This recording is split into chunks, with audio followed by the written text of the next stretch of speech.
Hey, I'm Dr. Silva, and I'm going to talk to you about paranoia. Paranoia is a symptom, it's not a diagnosis, and there are actually two types. There's a persecutory type, which is what most people think of when you use the word paranoia just colloquially, but there's also a grandiose type, so you can actually be grandiose, not threatened at all, and that's also another form of paranoia. What they have in common is that you are the singular point of reference, but one is positive and one is negative. One is associated with an elevated mood, mania for example, and the other is associated with dysphoria, with a dysphoric mood, such as depression. And so I want to talk about the persecutory type today. And I myself, full disclosure, I have experienced paranoia. I'm going to be very honest. I myself have experienced paranoia. I'm a recovered drug addict, and I have experienced frank paranoia. So what I'm going to share with you today is a first-person account of this symptom. I'm going to talk to you about paranoia from the driver's seat. You're going to have a perspective that I actually experienced. It's not just something that I've read about in textbooks or that I've treated in patients. And so it was drug-induced, which is the best kind to have because it's completely reversible.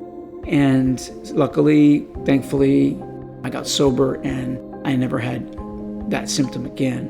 The word paranoia comes from the Greek, para, beside, and nos, the mind. So you're beside yourself. It means, the word paranoia in Greek meant madness. And there's evolutionary significance to this instinct that we have to be vigilant. You're actually hyper-vigilant when you're in the paranoid state, right? You are misinterpreting reality and you are essentially, it's a spectrum, but you're essentially delusional. You're essentially out of touch with reality if you are clinically paranoid because you're believing things that aren't true and that have to do with conspiracies, and you're being threatened and you're being in danger.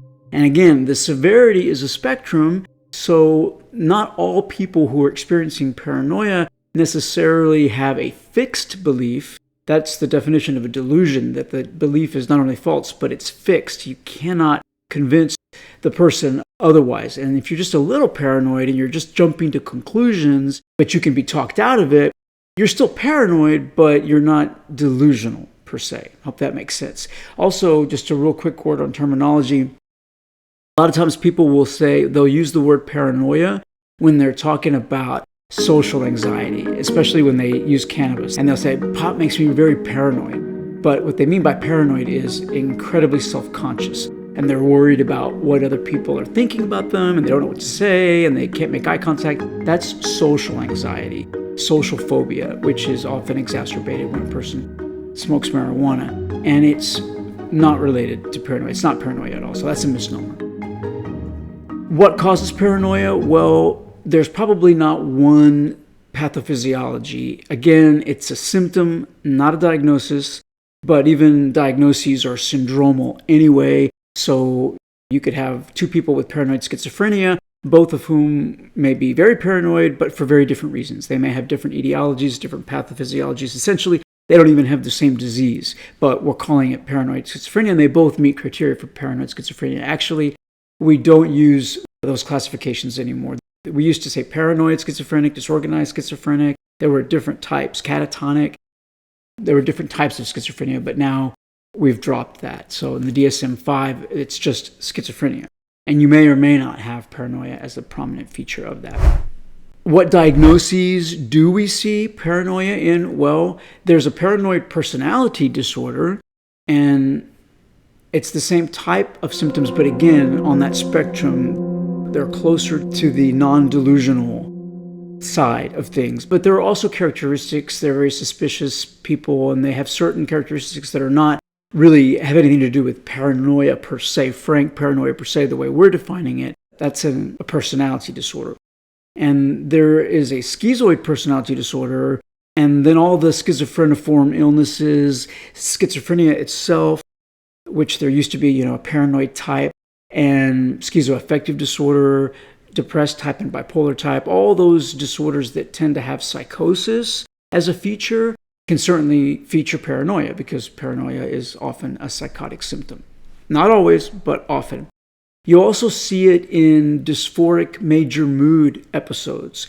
So, and I'm talking about the persecutory type. You can actually see both kinds in major mood episodes, especially bipolar disorder. Bipolar disorder has a greater tendency to have psychosis. Most cases of major depression and bipolar disorder do not have psychotic features, but the ones that do often will have paranoia. And in mania, you often see grandiosity, the grandiose paranoia. And then the persecutory type that I'm talking about today, you see often in major depressive episodes, whether the patient has major depressive disorder or bipolar disorder. But they're feeling low, their neurotransmitters are at an ebb. We really don't know what the pathophysiology is, but they are endogenously, chemically, biologically depressed, and it's so profound that they develop delusions, and sometimes paranoia can be part of that syndrome. They think everybody's against them, and they begin to project their fears. And projection is the main defense mechanism. So now I'm talking about the Freudian defense mechanisms.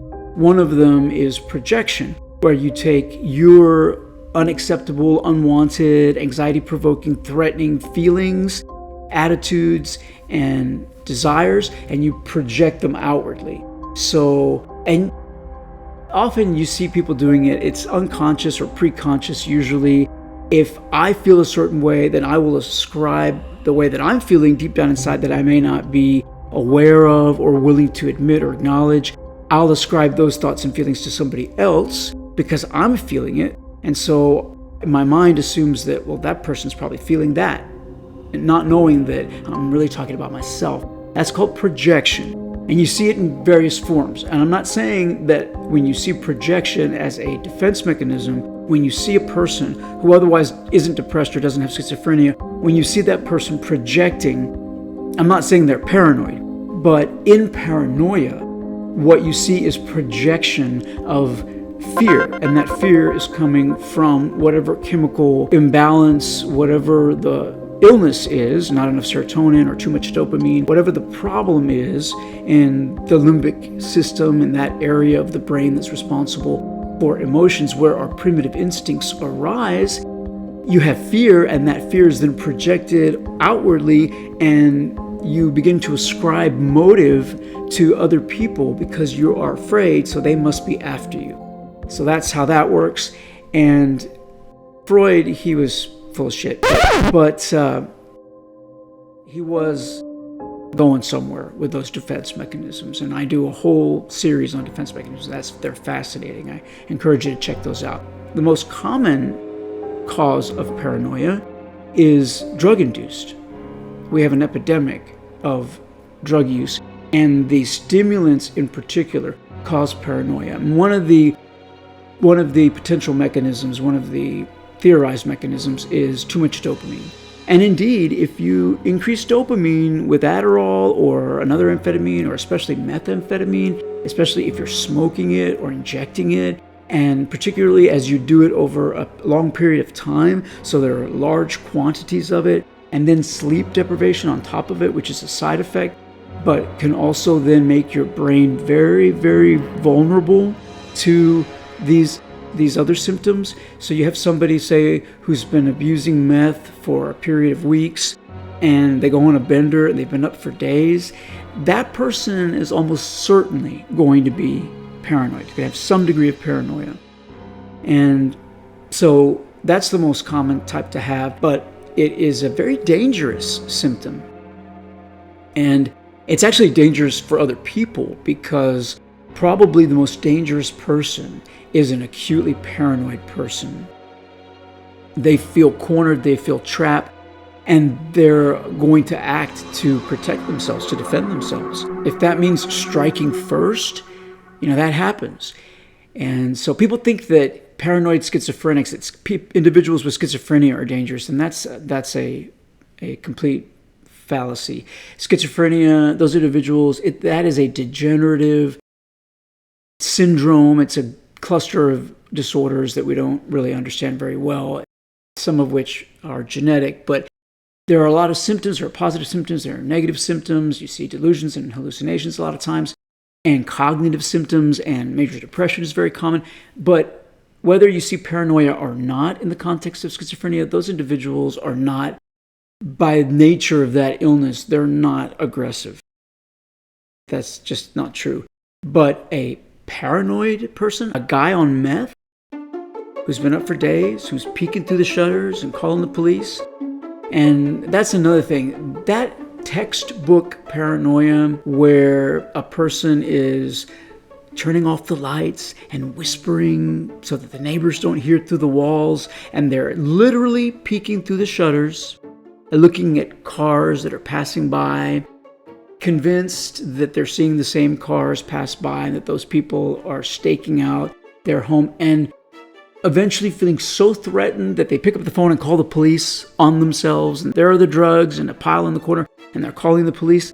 That behavior, in my book, according to me, is pathognomonic for substance-induced, stimulant-induced paranoia. That is meth or crack or other forms of cocaine. It is drug-induced. Patients with schizophrenia, they don't behave that way unless they're also on drugs, which is possible. You could have schizophrenia. Drug use is rampant, including in individuals who suffer from schizophrenia. But when I hear that behavior, I know right away, and I've diagnosed it several times, even in the face of strident denials and a negative toxicology screen. How did I do that? How did I diagnose even though the toxicology screen was negative? And that's because false negatives are very common with stimulants, especially since there are literally scores, if not hundreds, of synthetic stimulants. They're called bath salts, and they don't show up when you're screening for amphetamines and cocaine. They just don't show up. So I'll have patients, and a lot of times patients will be like, test me, go ahead, test me. I'll give you urine, I'll give you hair. They're so ready to be tested because they know that what they're taking is not going to show up on the drug screen. And so when I see a probationer who has a history of crack use, who's behaving in that way, call the police on himself, is hiding in his house, and who doesn't mind giving me a drug screen and in fact is suggesting it himself, that guy is abusing stimulants. And I am 100% positive of that because the behavior is pathognomonic. And very few things in psychiatry are pathognomonic. In medicine, when we say that a sign or symptom is pathognomonic of a disease or disease process, we're saying that the presence of that sign or symptom is sufficient in and of itself to make that diagnosis. There can be no question as to the diagnosis in the presence of the pathognomonic sign or symptom. But in psychiatry, one of the first things we learned was nothing is pathognomonic in psychiatry. Psychiatry is so difficult to diagnose because you have these syndromes and you have these symptoms, and we don't really know what the pathophysiology is, even when we know what the syndrome is. And so nothing's pathognomonic. Well, that's not true, because that behavior that I just described is pathognomonic of stimulant-induced paranoia, stimulant-induced psychosis. There are a couple of other things too that are pathognomonic. Let me get back to the first-person account of, boy, I don't know if I'm ready to plunge into this one. So now I want to talk about some sub-symptoms. Paranoia is a symptom. It's really a state that a person is in. It's like mania. You can have all these symptoms if a person has a manic mood. And so I don't know that you could call paranoia a mood, but like mood, it comprises a lot of other symptoms. And so projection is mechanism, a symptom, you could say. It's a mental aberration that can fall under the umbrella of paranoia. Ideas of reference is another aspect, very common. What it means is because you are the center of the universe, which is the way we are normally. And again, there's evolutionary significance to paranoia. There is significance to being somewhat vigilant so that you don't get killed, so that you don't get eaten by a saber-toothed tiger. We didn't coexist with saber-toothed tigers, but if we did, you might get eaten by one if you weren't just a little paranoid about big cats that are a lot stronger than you with big teeth. And so ideas of reference is when you believe that something that you're seeing or hearing pertains to you. The ideas that you have are that they're referencing you. And so, for example, the TV.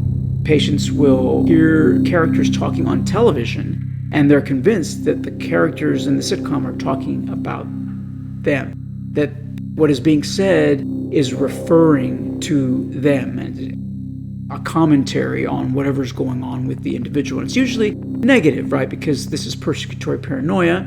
There can be grandiose, though. It can be grandiose. You can have ideas of reference where you believe that people are talking about you because you're so famous and you're so amazing and everybody knows it. So that's possible. But more commonly, you have these ideas of reference where there's ridicule. People are talking about you and they're making fun of you. And so it's not nice what they're saying. Why should they be talking about you at all, right? You feel like people are talking about you behind your back. And so you hear something. And the reason for that is because the paranoid mind will take things in the environment, clues, right? Just random things that are occurring, and especially coincidence. Coincidence is fatal because the paranoid mind will take that as quote-unquote evidence and will incorporate it into the paradigm, the delusion that can be very complex if it's been going on for a long time. For example, in an individual who has schizophrenia, the paranoid paradigm, the delusion, can be very complicated, can be very complex, have lots of facets to it, aspects, lots of characters. It can be very convoluted in some cases. But the patient who's paranoid will often tell me, but what about this? But what about this? And it all makes sense to them. It all falls so neatly into place. And what they don't realize is that those things fall neatly into place. They make sense and they are proof of their theory that people are conspiring against them or what have you. But anything in the environment that they would run across, they would incorporate in that manner. So it's their mind working backwards. And how can you explain that to somebody? How can you, they're convinced that no, but look, these pieces, they prove, they don't realize that they're working backwards. Because just like when you project, you're kind of working backwards. You're taking your feeling, throwing it over there, and the mind is beside itself. And so also, people used to say the radio, went back when people listened to the radio. So the television and the radio, and they're talking about you. Now social media is the big thing that people feel like their Instagram's been hacked and their computer's been hacked. That's real common. Their operating system has been changed. There are files on their computer that have been changed, and they've brought people in, IT experts, computer guys, the geeks, the Geek Squad, and they've come in and they've seen that different things have been changed on the operating system of their computer. And that could be just anything. It could be updates. It could be anything, but they're convinced that proves that somebody's been tampering with their computer. And so that's the big thing nowadays, social media and computer. Another thing with ideas of reference is that it can involve illusions, illusory visual phenomena, as well as auditory, where there is a stimulus and you misperceive it. The difference between an illusion and a hallucination is that a hallucination, you see things and hear things, or sometimes smell things and feel things that aren't there. There are tactile hallucinations and olfactory hallucinations, but usually auditory and visual. And it's when there is no stimulus and your brain is firing, and say you're having some firing in the occipital lobe, and so you're seeing something that's not there. You're seeing it. It's just that you're not using your optic nerve. It's happening at the level of the brain, but the brain can't tell the difference. The brain doesn't know whether it's being stimulated because it's having its own firing, or that the stimulation is coming from the optic nerve. So the brain doesn't know the difference. And the person is seeing it. It's not that they think they're seeing it. They are seeing it, but it's not there. And that's a hallucination. An illusion is where there is a stimulus, but the person is misperceiving it. And that is also because something is hijacking their perception. The room may be dark, there may be shadows, but whereas somebody else might interpret those shadows, as the tree outside bending in the wind, the paranoid person is going to think that that's that guy that's been following me around all day, that I've seen his car driving by that's at my window. And they actually see with their eyes and then interpret, or rather misinterpret with their brain, that the stimulus that is there. And the level of their perception, of their subjective perception, just like the person who hallucinated, they did see it. And as someone who has experienced paranoia, I can tell you that I saw those things. So in my example, suffice to say that I was experiencing paranoia, and it was triggered by sleep deprivation and then the drugs on top of that. In my case, it was amphetamine, and then I also used methamphetamine right before I had the break, and it wasn't even a bender. It was, I'm not minimizing. That's another defense mechanism. It was truly just a couple of puffs, but meth was in there and probably was the straw that broke the camel's back when it comes to the fact that I was already sleep deprived for a couple of weeks. But anyway, I had ideas of reference in that I believed that my patients were in on the conspiracy. And I believed that because I saw them in the vehicles that were driving by in daylight, and people were driving, and I was making eye contact, and I saw one patient after another, and came to the delusional conclusion that my patients weren't real, that they were imposters, that they had signed up for an evaluation and they had pretended to be my patient so they could be part of this huge elaborate thing that was going on. I'm going to tell you that I looked at these drivers and I saw various patients, and what was happening is that my brain was seeing men and women who maybe looked a little bit like specific patients, and that's all I needed to, with my brain. The stimulus was not corrupt. My eyes were working, and I was seeing an image that was in focus. But when it reached whatever processing center, even my occipital lobe, everything was working. The image was formed. There's nothing wrong with my retina, nothing wrong with my macula. Everything was fine there. But the interpretation, and that's what the brain does, is it takes all of this input, especially visual input, and it makes a gestalt, it makes a whole. And there are dedicated areas of the brain that do that. And that part of my brain was influenced by the paranoia. And so I saw patients. And I saw them. If there are patients watching this, I saw you guys. Those were ideas of reference because I believed that everybody was conspiring. And again, I'm the center of attention. These cars are driving by and they have nothing to do with me, but I'm making eye contact. I got people smiling at me. And let me tell you, those friendly smiles from strangers that were driving by turned into malicious smirks from patients that had betrayed me. People that had been lying the whole time. And so it was a combination of ideas of reference and illusions. I also was hallucinating, and those hallucinations also were mood-congruent and suffused with paranoia. They included both auditory and visual. So it's amazing what the brain can do. Treatment for paranoia, generally dopamine antagonists, D2 blockers, and the really good ones are risperidol and haldol, the potent D2 blockers that they have a lot of Parkinsonism as a side effect, but they're the most efficacious.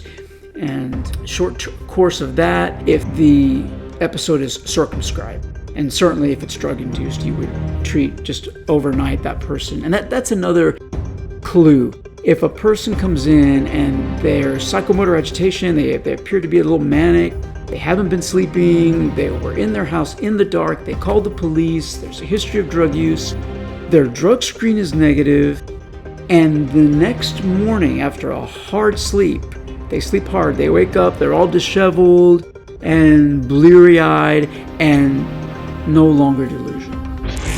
The paranoia evaporated overnight. There might be some residua, but just basically nothing. Overnight, the mania's gone, the paranoia is gone, the psychosis is gone. They're not saying crazy things. They're not wanting to do crazy things. Whereas before they slept, the night before, that's drugs. That course in the emergency room is pathognomonic for substance-induced psychosis. So you would just treat with D2 blockers, you just give a few doses, let them sleep it off, and then withhold the offending agent. Don't give them any more meth, no more crack, and that cures your paranoia. I have other stories that I will save for a rainy day, some cozy night by the fire. Thanks for listening.